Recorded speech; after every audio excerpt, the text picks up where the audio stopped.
రాష్ట్రంలో ఎరువుల కొరతపై చంద్రబాబు గారు మాట్లాడుతూ వైసీపీ నాయకులు వైసీపీ కార్యకర్తలు పశువుల్లాగా వ్యవహరిస్తున్నారు. రాష్ట్రంలో యూరియా కొరత లేకపోతే యూరియా కొరత ఉందని దుష్ప్రచారం చేస్తున్నారు. యూరియాను వాళ్లే దొంగలించుకుని వెళ్తున్నారు అంటూ వైసీపీపై లేనిపోని ఆరోపణలు చేయడం జరిగింది. ఎందుకంటే ఈరోజు రాష్ట్రంలో ఎరువుల కొరత ఉంది, రైతులు క్యూ లైన్లో నిలబడుతున్నారు అనే సన్నివేశాలు వీడియోల్లోనే చూస్తున్నాం. నేను కూడా గతంలో వీడియో పెట్టాను. ఎందుకంటే ఈ రాష్ట్రంలో యూరియా కొరత అనేది గత 5 సంవత్సరాల్లో కూడా ఎక్కడా చూడలేదు. 2019కి ముందు యూరియాల కోసం ఎరువుల కోసం క్యూ లైన్లో గంటల తరబడి నిలబడేవాళ్ళు.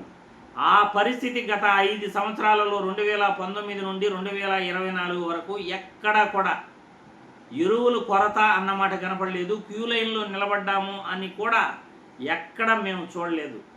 కానీ చంద్రబాబు అధికారంలోకి రాగానే ఈ పరిస్థితి ఎందుకు వచ్చింది అని ప్రశ్నించిన వైసీపీ కార్యకర్తలను, సోషల్ మీడియాలో ఎవరైతే యూరియా కొరతపై మాట్లాడుతారో సోషల్ మీడియా యాక్టివిస్టులను కూడా పశువుల్లాగా వ్యవహరిస్తున్నారు అని దుర్భాషలాడటం, ముఖ్యమంత్రి పదవిలో ఉండి బాధ్యతాయుతమైన పదవిలో ఉండి ప్రజాస్వామ్యబద్ధంగా మాట్లాడకుండా ప్రశ్నించిన వాళ్ళను దురుద్దేశాలు ఆపాదిస్తూ నోటికొచ్చిన దుర్భాషలాడుతూ మాట్లాడటం ప్రజాస్వామ్య వ్యతిరేకం, చట్ట వ్యతిరేకం కూడా చంద్రబాబు చేస్తున్నారు. రాష్ట్రంలో ప్రతి ఒక్కరికి కూడా వాక్ స్వాతంత్రం ఉంది. ప్రజా సమస్యలపై ప్రభుత్వాన్ని నిలదీసే హక్కు ఉంది. ప్రభుత్వాన్ని ప్రశ్నించకూడదు అనే హక్కు చంద్రబాబుకు కానీ రాష్ట్ర ప్రభుత్వానికి కానీ లేదు అనేది చంద్రబాబు గుర్తుపెట్టుకోవాలి. రాష్ట్ర ముఖ్యమంత్రిగా ప్రశ్నించే వాళ్ళను ప్రశ్నించకూడదు అని చెప్పే హక్కు ముమ్మాటికి ముఖ్యమంత్రికి కూడా లేదు. ప్రజా సమస్యలపై ప్రతి ఒక్కరూ కూడా గలమెత్తచ్చు, వాక్ స్వాతంత్రాన్ని వినిపించవచ్చు. అది భారత రాజ్యాంగం ప్రతి పౌరుడికి కల్పించిన హక్కు. అది వైసీపీ నాయకులను పశువులు అన్నారా, సోషల్ మీడియా యాక్టివిస్టులను పశువులు అన్నారా, ప్రశ్నించిన వాళ్ళందరినీ కూడా పశువులు అంటున్నారా అనేది మాకైతే అర్థం కావట్లేదు.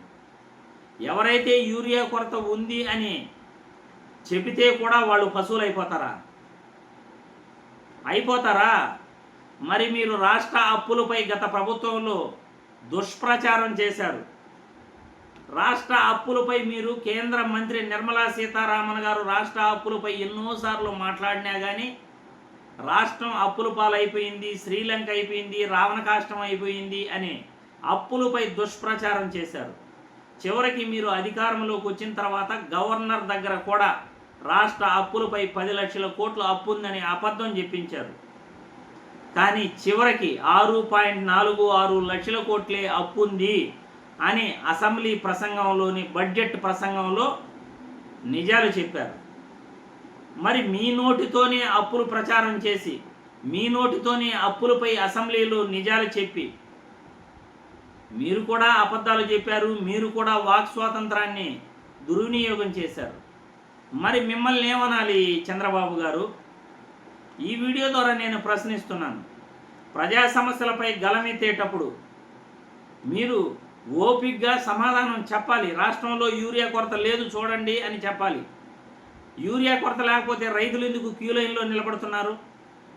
ఉదయం నుండి రాత్రి వరకు క్యూ లైన్లో రైతులు ఎందుకు క్యూ లైన్లో గంటల తరబడి నిలబడుతున్నారో మీరు సమాధానం చెప్పాలి. ఈరోజు ఎందుకు రాష్ట్రంలో యూరియా కొరత వచ్చింది, గత ప్రభుత్వంలో ఆ కొరత ఎందుకు లేదు సమాధానం చెప్పాలి ప్రజలకు. చంద్రబాబు అధికారంలోకి వస్తేనే రైతులు ఎందుకు ఇబ్బంది పడుతున్నారు, రైతులు ఎందుకు కన్నీళ్లు గారుస్తున్నారు, రైతులు ఎందుకు ఏడుస్తున్నారు, దానికి మీరు సమాధానం చెప్పాలి. ఈరోజు వ్యవసాయమే దండగా అని గతంలో అన్నారు. నిన్న కూడా వ్యవసాయం దండగా పాల ఉత్పత్తులు చేసుకోండి అని అన్నారు. అదే సందర్భంలో నిన్న యూరియా వాడకం తగ్గించాలి, యూరియా వాడకం వల్ల క్యాన్సర్ వస్తుంది అని అంటున్నారు. అన్నీ మీరే మాట్లాడతారు. వ్యవసాయం దండగంటారు, వ్యవసాయం పనికిరాదంటారు, పాల ఉత్పత్తులు చేసుకోండి అంటారు, యూరియా కొరత లేదు అంటారు, యూరియా ఎక్కువగా వాడకూడదు అని అంటారు.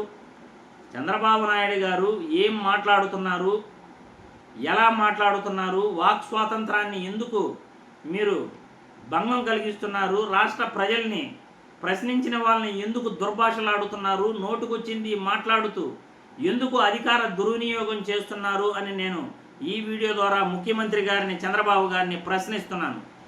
ఇలా దుర్వినియోగం చేయటం, నోటుకొచ్చినట్లు దుర్భాషలాడటం ఇది చట్ట వ్యతిరేకం. ప్రజాస్వామ్యాన్ని అపహాస్యం చేయటం, అధికార దుర్వినియోగం కూడా.